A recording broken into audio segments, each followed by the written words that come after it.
Electrocast. There are a lot of beaches out there, but only one is the beach. Myrtle Beach, South Carolina is 60 miles where you belong. Plan your getaway to the beach at visitmyrtlebeach.com. Kroger Delivery has one mission: to deliver the freshest food right to your door. That's why our drivers are pros. Our trucks are refrigerated. And when it comes to low prices, we always deliver. With $20 off your first order of $75 or more, there's no better time to get in on the action. Mission accomplished. Restrictions apply. See site for details. Hold on to your butts. We are changing the course of history as we see it. That is what Wesley demands. Now this affects Iris. Iris, where are you? What you feel only matters to you. I do not entertain hypotheticals. The world as it is vexing enough. Iris, I have a tip for you. Don't take drugs! Or whatever movies with Wesley and Iris. What up, and welcome to Or Whatever Movies. I'm your co-host, Iris. Firing it up with me is my older brother, Wesley. Today, we're talking a movie from 1994. Wes is totally creaming his pants over there. What the hell? What movie are we discussing today? The 30th anniversary in 1994. That's right, The Crow. Let me guess, you haven't seen this movie until now. That's a good question.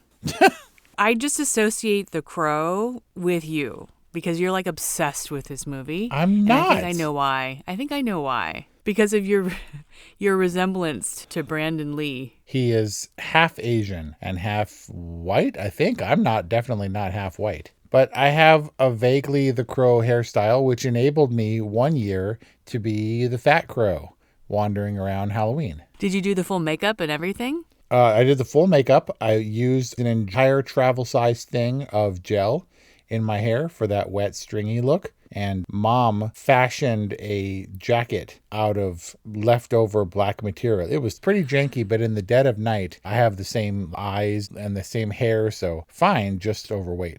Did you do the black duct tape, like corset / gauntlets? Not around my middle, but around my hands. I watched this movie and he had like a serious stash of duct tape from rock starring or whatever he was doing, because it seems like every time he got hurt and had big holes in his clothes, he would duct tape them up. Right. After how many times he gets shot, Tintin's leather jacket's got to be, like his duster's got to be tore up. Yeah, he's pretty ragged. And so by rock starring, you mean with the hangman's joke? Yep. And the emo-est guitar solo that ever was on the roof. This is what I associate The Crow with. Emo, 90s grunge, and you. Where does it spill over into goth territory? I feel like that word can't be left out. My God, it's true. I guess that's what I mean by 90s. Like 90s had this goth movement where you stomp around in your Doc Martens and you wear black and you are all maudlin and stuff. Maudlin. The Crow, the movie, is like Counting Crows, the music to me. This is like your identity. Me? You're like growing up, your adolescent identity. No. We talked about Blade and that 90s aesthetic, and he was vampire Batman. This is goth Batman. And he's complete with the Gotham background. I mean, I don't know what this noir city thing is, but it's definitely Gotham, right? Well, it's just like a dirty Gotham. Yeah, it's like a dystopia. It's like John Wick world. I think that the conference where Top Dollar is holding court with all of his cronies who for some reason are like counting money and cocking guns all around that giant table, I think that's literally a set from John Wick. Okay, of the precursor to John Wick. I'm just realizing now that the dystopia of Detroit, it is Detroit, and that's it, with less rain, the Detroit of my memory, which is just a ruin of a city in the couple times that I've been there. But some people say, Michigan is gorgeous or whatever. Maybe just not Detroit at the time, and probably not now. But I'm realizing that there is no one there's more people on the streets in San Francisco and New Orleans in Interview with the Vampire, in Blade, in Batman, like those trick-or-treater kids in the masks when they make him laugh on the street are like the only non-major characters in this movie. Interesting. Yeah, there's not a lot of foot traffic in dirty Detroit Gotham? Yeah, maybe. I mean, it takes place over the course of what 2 days, the same day, a year apart, and maybe nobody goes out on Devil's Night. Yeah, that's what I was thinking. That all the decent people are holed up for the night, at least for Devil's Night. And the only people out on the street during the time that our story takes place are the type of people who will hit you and then be like, dude, you hit my car. Yeah, Devil's Night. So, I mean, my involvement with The Crow, I was there in 1994. I saw this movie in the theater on opening weekend. In a weird way, meta sort of way, the film broke down and we were all very disturbed about that, very upset. The sound dropped out during the climax. So all of Top Dollar on the roof of the cathedral and stuff, no sound. And so we were doing our Mystery Science Theater sound effects with it, going, and they gave us all free passes and stuff. I don't recall if we went and saw it again in the theater, but I've seen it a bunch of times. And really my only adherence is I will try to watch this movie on Devil's Night before Halloween because it's a very goth style movie. But I always think of South Park, where they very early on made fun, and it was a Halloween episode, and they were like, and there's always one dude who dresses as the Crow, and it's like it's like a party, and there's all colorful costumes, and there's the sad dude in whiteface with the electrical tape on at the party. Every party's got a pooper. Yeah, that's why we invited the Crow. So the Crow has become a parody unto itself. But did it gain its popularity or maybe its notoriety because of its very emo aesthetic and very 90s aesthetic? Or was it all the very tragic events surrounding Brandon Lee's death? Yeah, I think it was both. This is not a mainstream comic, The Crow. It wasn't even particularly popular after this movie and after his demise. This movie made a good amount of money based on its notoriety. It spawned a few crappy sequels and then became a cult classic. I'm not exactly sure what that entails, if that translates to money, but I don't think anyone ever said that The Crow was a failure. What happened to Brandon Lee? So the very quick rundown is when you load a gun for close-up, they're not real bullets, obviously. They're fake metal bullet heads in a revolver in the cylinder, right? And at some point, someone who loaded the gun with blanks neglected to take out those metal bullet heads, those prop bullet heads from the gun. So when you load a blank, that's a full charge typically, and it's got a paper wad with a little bit of wax on top. So you put a loaded blank gun to your head, you're going to get hurt and maybe die because it shoots out that paper wad with a whole lot of gunpowder force behind it. So unfortunately, the load propelled that dummy bullet head into Brandon Lee's stomach, as held by Michael Massey, who played Fun Boy. And very sad. They never developed that footage, they said. They destroyed it. Once the police were done with investigating and everything, they didn't want it to ever be potentially leaked. That was, it was before YouTube and everything. But they had to change story elements and rearrange things, body doubles, superimposing his face here and there. And they later, Alex Proyas later finished it as a tribute to Brandon Lee about a year later. Horrible. So tragic. So this was the 90s era Rust controversy. Yeah. I mean, you would think lessons would be learned, that when it comes to pointing guns at other human beings, you could make digital effects a la Zombieland of the muzzle flash and the kick, fake the kick and put some quality visual effects if you're going to be firing directly at a person. Right. But was there the same amount of controversy around The Crow as there is around Rust? No, because we live in a cancel culture now where you're trying to bring everybody down, including the star. It was obviously a tragic accident. Michael Massey took it really hard. He retired entirely for a year, came back, claims to have never seen The Crow, and then passed away eerily in Stephen King style at a fairly young age. I think he was 60. But yeah, it was really, really sad, and he took it really hard. So what scene was the scene in question? Was that rewritten? Yes. Originally, Brandon comes through the door. Eric Draven comes through the door and he's carrying a bag of groceries, and Fun Boy shoots him through the bag of groceries. So there was a squib, like a pop that you see coming through the bag of groceries that implies that the bullet went through it and into him. And after he died, they changed it so that he was pushed out the window, beaten, or maybe even shot, and then pushed out the window 6 floors down. And so they used a body double who took the fall and superimposed Brandon Lee's face on that guy. I didn't know the details of his death, but it still colored the watching of The Crow, even without knowing the details. It does feel of his eerie. Death on set. Yeah. I mean, the dedication is to Brandon and Eliza, who I think were set to be married 2 weeks after this movie. Man, love never dies.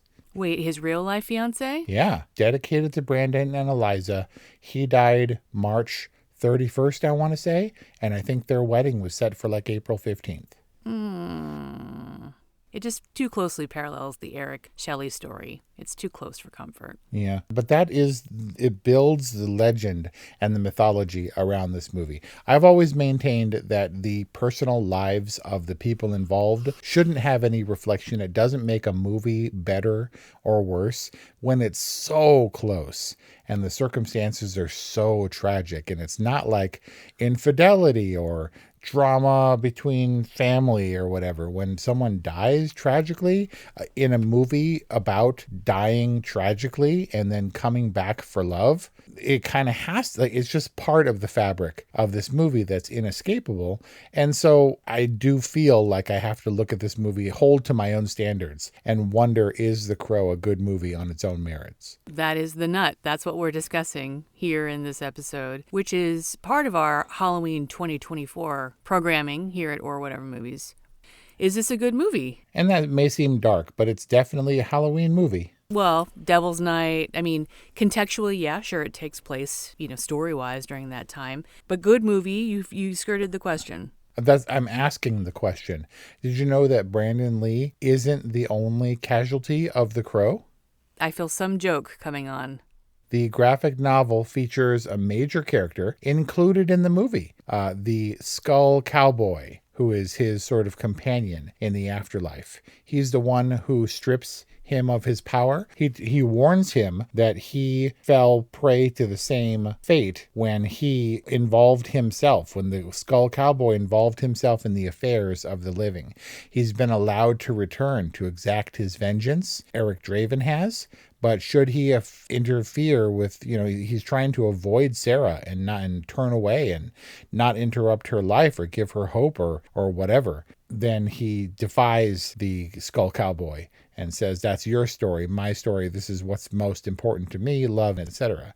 And Brandon Lee hadn't finished filming all of the Crow scenes with the Skull Cowboy. And that's not something that they could have achieved with the body double. Oh, so they actually set out to include this Skull Cowboy B story and then had to drop it because they couldn't finish it? And by some accounts, Alex Proyas, the director, thought that it was cheesy. You look at the deleted scenes and you're like, that's not great. But he was played by the legendary Michael Berryman, The Hills Have Eyes, the bald alopecia dude from Weird Science, famous character actor from the 80s. Well, it doesn't feel to me, watching The Crow 30 years later, that anything is missing. His avoidance of Sarah was a little confusing because he decides to just, outright reveal himself in the apartment when they're there at the same time. Did it make sense in the construction of this conceit that his powers would be gone if the Crow was injured?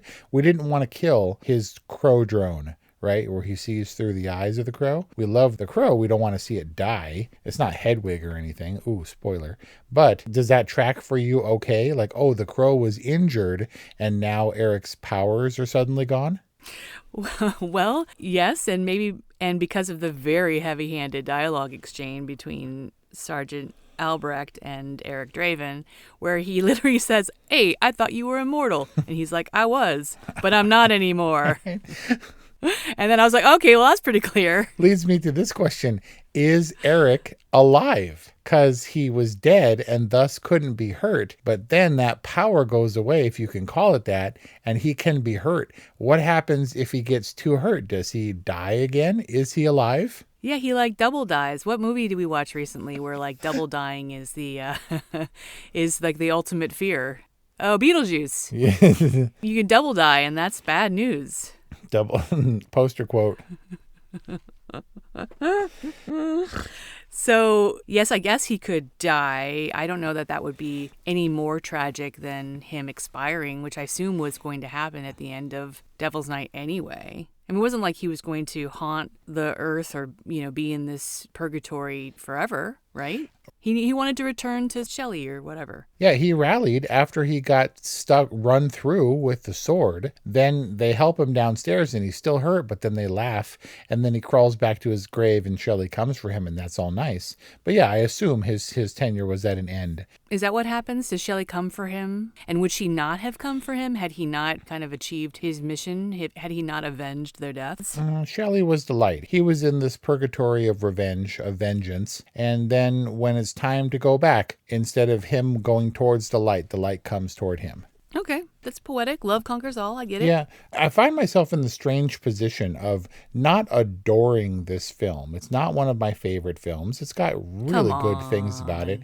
It's got some cheesy things because, as all things, particularly with goth, there are some things that appeal to me, but there are too many drawbacks, too many kind of dumb things. And if I had done it when I was a kid, I would have grown out of it by now. There are a lot of beaches out there, but only one is the beach. Myrtle Beach has 60 miles of ocean views, over 2,000 restaurants, hundreds of attractions, and live music all day and night. It's where your best self comes out and where trips turn into tradition. You belong at the beach. Myrtle Beach, South Carolina. Plan your getaway at visitmyrtlebeach.com. It feels like you can get your credit scores anywhere these days. Random websites, card statements, budgeting apps, heck, even your dog might bark out a few numbers. It's true. Credit Karma isn't the only place you can find them. But we actually do more with your scores to help you find your next financial opportunity. Like a more rewarding credit card, a game plan that helps you pay down debt faster, or a personal loan to help you save more on interest payments each month. Cha-ching! The possibilities are kinda endless. Download Intuit Credit Karma today to get started. Very hard to take Eric Draven seriously when he's being nice to Sarah and like friendly with all that makeup and the get up. Yeah, or when he's laughing at the children running around him, it's very creepy when he's going ha ha ha ha ha ha, and they're running around. He's got the light flashing on his face. He's the people that the parents warn the kids not to stay away from on Halloween night, you know? Oh, for sure. But I find myself in the strange position of feeling protective over this movie, and I'm too close to it. It's been too long. But for you, who's only seen it maybe a couple of times, including this one, who's maybe seen it before, it wasn't an important part of your life, I want to see how effective this is. Is it justified that Eric Draven exacts his revenge by killing people using their thing, killing them in the same way that they presumably killed other people, Tintin with the knives? Fun Boy, is it okay for him to go to Darla and say, "Mother is the name of God and on the lips and the hearts of children, and like morphine is bad for you," and extract the morphine from the track marks on her arms and then kill Fun Boy with like 16 needles? Is the vengeance okay? Yeah, the irony. What I came up with is this is Sakara Crow. Sakara Crow? Yeah. Like, do the means justify the ends? Probably not. Pure and simple. It's a revenge tale, and there's a lot of ornamentation around it, and a lot of smoke, a lot of deception, and then he's just going to kill the people and then going back to the grave. Yeah, I mean, this movie has a number of delicate balances that it's maintaining. This movie is precarious because it relies very heavily on an idea of good and bad, righteous murders and evil murders. It also has this very precarious balance with the goth aesthetic. Like, if you're into it, then you're like one IMDb featured user reviewer who says 9 stars, the movie will infect your soul, right? That's the goth viewing version, right, of this movie. But I think if you're not, or if the movie is not so consistent in its tone, then it's going to lose people. Here's something that's interesting that I'm now considering. Is this putting it on goth people that they're all about murder and revenge and the darkness? The Cure doesn't want to kill anybody. Are we villainizing the goth people? I mean, I don't know. I guess their leader in Eric Draven's pretty touchy-feely, beside the fact that he's a vicious and brutal Avenger, murderer. The original Avenger, I called him. So, Top Dollar, never named in the movie, Michael Wincott he's so perfect a villain. But I don't understand what his criminal syndicate thing is about. Is it just starting fires and making enough noise so the gods can hear you? He's just a terrorist, plain But and he simple. wants money, too, and his operation definitely needs funding. He needs to pay those bands on stage at Trash, all the sort of goth metal bands. But he dispatched them when Albrecht, and Winston says that they were facing eviction. And then T-Bird comes through the door saying that they were they're the Department of Housing. He tells Eric that they got in the way of our tenant relocation program. Was Top Dollar their landlord or something? I was about to say, yeah, is he like a slumlord? Or were they just preying on the fact that these people are down and out and had an eviction notice pinned to their door? No, it seemed like they had some kind of racket going on. And I assume that means drugs, where he was predatory upon, a certain class or group of people, that were his primary drug customers. And you wanted to keep them, centralized and buying and stuff. But I guess I don't really have any basis for that. It was clear that Shelley in some way was advocating for human rights in a way that was ruffling his feathers. Interesting. I never considered a Shelley backstory necessarily. All we get is flashbacks. Kelly Ray said it was a revenge movie with no stakes, really. He can't die. And so I was like, well, maybe they should have done a thing where he doesn't have that power anymore. And, knowing that's coming. Oh, right. Right. So the stakes definitely get ramped up. If his being reunited with Shelley is contingent on him completing his mission, then maybe there were stakes, but they never make that explicit. Nope. And Shelley doesn't play, the reunion just seems inevitable because, as Sarah says in her super random narration, if love proves real, because we knew that love would prove real and that they would be reunited. I guess no stakes in that way. But again, it is just a revenge tale and very cool, very aesthetically pleasing ornamentation, I guess, for the goth set. I think The Crow, as the movie goes, would be an outstanding graphic novel and would look really cool because there are some shots that are breathtakingly gorgeous, very dark, and most of the color stripped out of the film.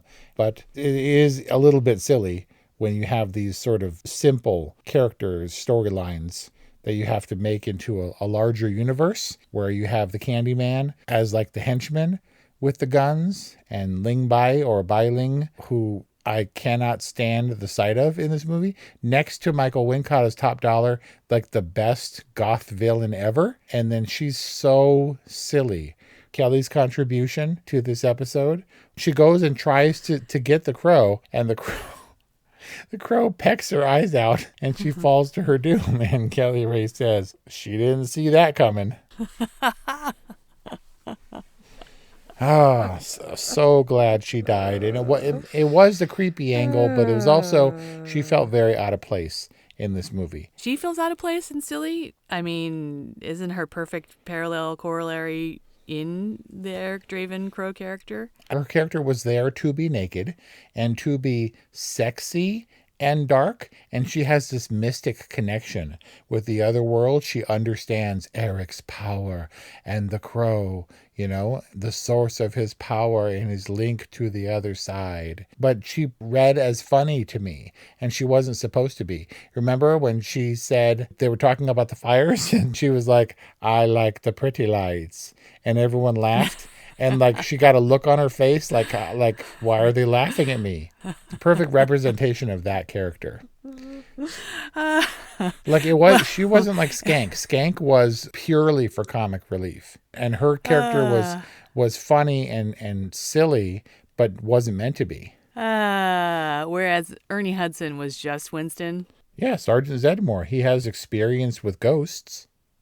Right. Yet another ghost movie for our Ernie Hudson. He's all smoking and all dry wit and humor. Yeah, he plays a good role. It's not the flashy role. It's not the one you would have on the DVD cover, but you really like his character. He's simple and funny, like when he's got his hat on and he's got his boxer shorts on. But you feel good when Sarah has somebody other than Eric and Shelley, and her mom turns over a new leaf, but she also kind of disappears. So she makes her turn, and that's the end of Darla. But you feel good knowing that Sarah at least has Winston on her side. And I like when Eric shows up in his apartment and he's like, "Don't ever do that, man." And he like jumps and drops his little glass. He's not horrified by the ghost because he's Winston, but he like chastises him for scaring the crap out of him.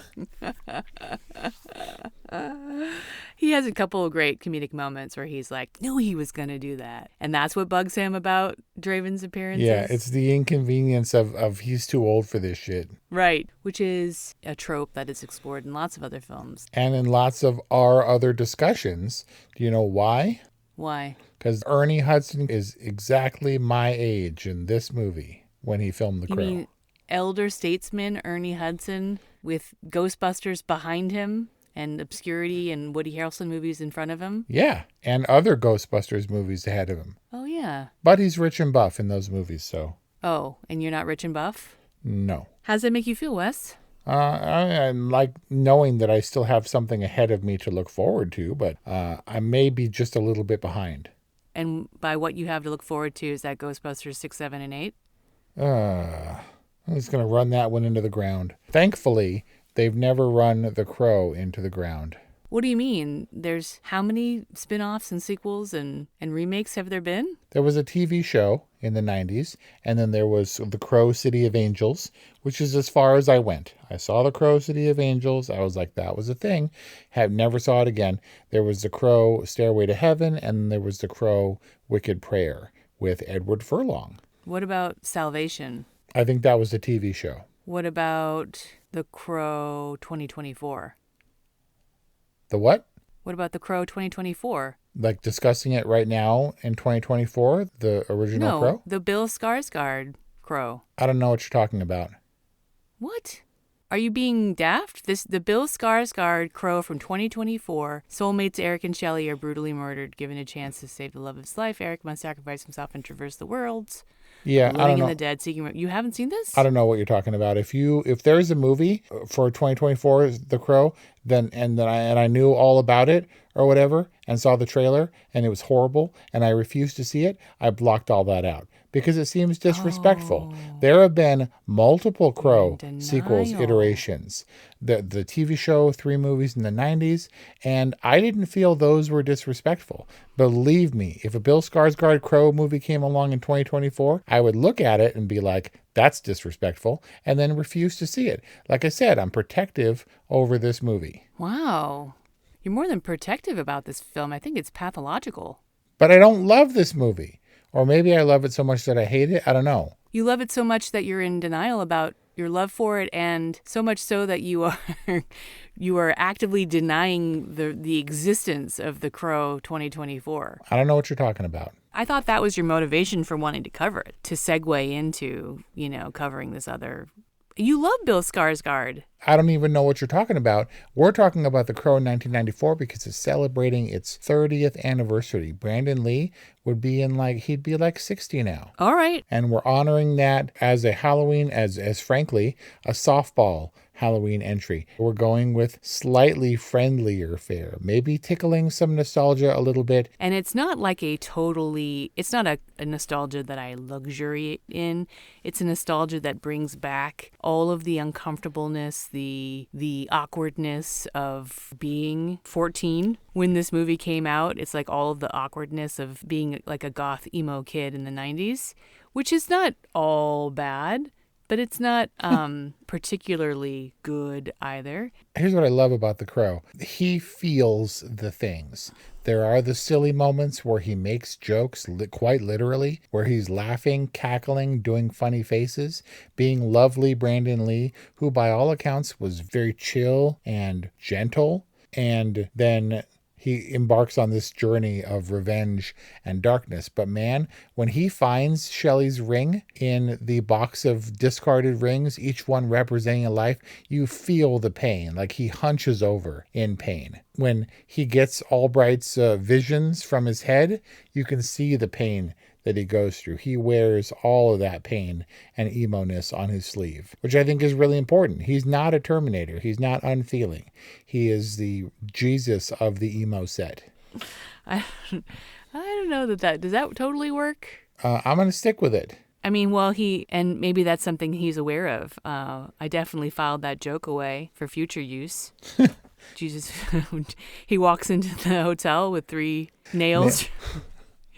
Can you put me up for the night? Oh, man. So on that note, your final rating is it totally? Kelly said it's still not a good movie, and I kind of disagree with that. It's much better than I remember, and I think that's because we all have our own goth aesthetic, and this one is all over the place because it's not truly goth. It's made by people who are trying to look as goth as possible, but they're still trying to keep it fun and funny and adventurous and murderous, none of which goth people typically are, sorry. But it holds up better than I could have expected it to. You want to have reverence for this movie because of the tragedy surrounding it, but on its own, it's entertaining, and I'm going to still say The Crow is pretty cool, and I'll give it a solid all right rating. Does it need to be seen? I don't know. If he lived and died before you were born, maybe not. But if nothing else, if you have to have a toehold in the Crow universe, see this one and not any of the other ones, which may or may not have existed. I'm going to have to go and watch the Bill Skarsgård The Crow right after this, to justify you. I don't even know what you're talking about. The Crow is like The Counting Crows. Like, I love them so passionately, and they so defined my adolescence. And yet to play the music for other people now is a little bit cringy, and I'm a little bit embarrassed. And not because of them, but because of how I loved the music unabashedly and still harbor some of those feels. And so there you've got it, an all right from Wes and a good and a good from Iris. Yeah, and a good from Iris. That's our discussion on The Crow. We hope that you enjoyed this episode, and you may even consider turning it into your Halloween drinking game, considering how many times Wes says goth in our discussion of The Crow. You probably don't want to drink that much. Because drinking's bad? If you drink every time I said the word goth, it probably is. 818-835-0473 or whatevermovies@gmail.com. 2024 Halloween at orwhatevermovies. We've got 4 other years. At least 4 other years of Halloween programming at orwhatevermovies.com or wherever you get podcasts. So check it out. Thanks for listening, and we'll see you next time. Dreaming of the perfect event or longing for a clutter-free space? I'm Stephanie with I'm with Steph, where your vision becomes a reality. From magical weddings to transformative home organizing, we bring you expertise and passion to every project. Whether you're planning a grand celebration or seeking peace through organization, we tailor our services to meet your unique needs. I'm with Steph. To explore our services and connect with me directly, visit I'mWithSteph.com. Mention ElectraCast for a 20% discount. Hey, heard you like podcasts? Well, check out Dollar Bets. 2 sports guys with faces for radio, betting live money against each other on air. That's Dollar Bets with a Z. Find us on the Winner's Edge. ElectraCast.